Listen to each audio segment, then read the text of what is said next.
Hi everybody, my name is Tom Hooten, Principal Trumpet of the LA Philharmonic. I want to share with you today a new set of exercises that I've developed to help use this tool a little bit better. I've had this tool now in my hands and released it to you all for about the last year, and it's been an evolution in my own development, and I'm looking forward to sharing this with you because I feel like this exercise has really helped me find new distinctions and strength in my own trumpet playing. There's a deep pedagogical reasoning for this new exercise, and I want to explain that here today. If this is your first time hearing about this tool, or you just got the embouchure, thank you. Go look at the playlist for a more in-depth, step-by-step explanation and series of simple exercises to get you started. Today, I'm going to explain this and remind you of a few things that I think are important when it comes to using this tool. One is that we always build strength around ease. There's never any forcing or any kind of aggressiveness when we're trying to develop and cultivate a healthy reed as a brass player. The deep pedagogical reasoning for this, I think it's important to tie together to some mainstream ideologies, that being Stamp, Chickowitz, and Adam. And there's other ones too, but we're just going to stick with those for today. If you look at Bill Adam approach that kind of has this home base. Many of these exercises are trying to help players find a home base. And we're all different. We're all built differently. Our teeth are differently. Our lips are different. And we have different concepts of how we sort of relate to playing this brass instrument. And these exercises are different ways to help people establish sort of an equilibrium or a straightforwardness in playing the brass instrument that gives them access to all over the horn. For example, Bill Adam has you play one note, the next note expands higher, the next one lower, higher, lower, higher, lower, all the while thinking this home bass. Chickowitz has people starting on a middle G and expanding from there. There's positive and negatives to that, but the idea is it's a home bass. Stamp is kind of built the same way, in that once Stamp has you find the skill, engagement to play a pedal C, this should be some of a tethered kind of nature to this pedal C that would help you leverage that setup for higher playing in the higher parts of the horn.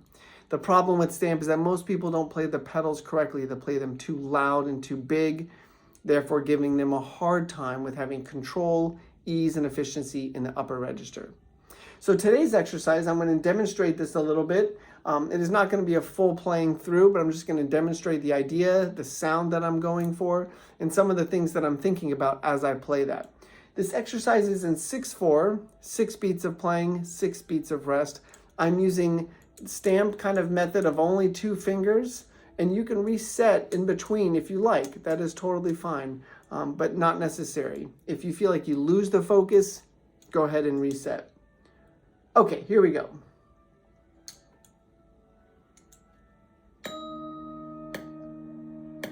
I breathe in those.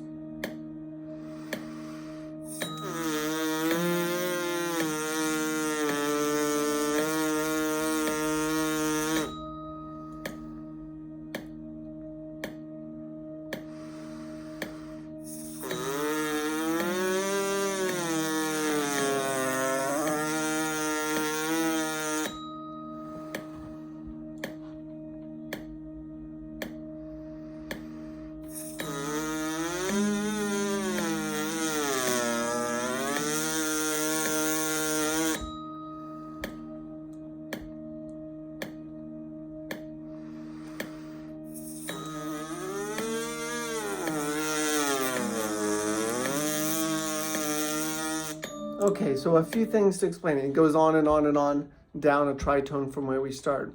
A few things to show. Look how much pressure I'm not using.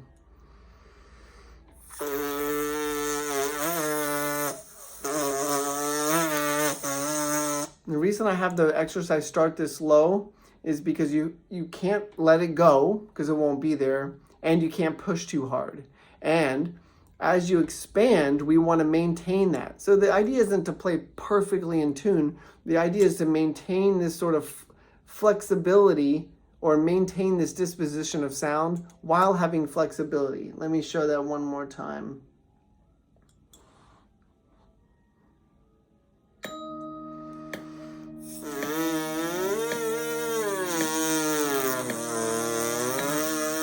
that idea is if I have breaks in the sound,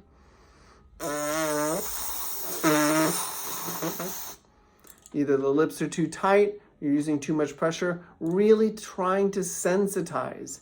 I found that the first time I did this exercise, I started getting a burn here because I was really trying to maintain a forwardness and a focus and flexibility, right? Does that make sense? So I'm trying to get all of these things. The focus is the buzz that I set up with the aperture setter.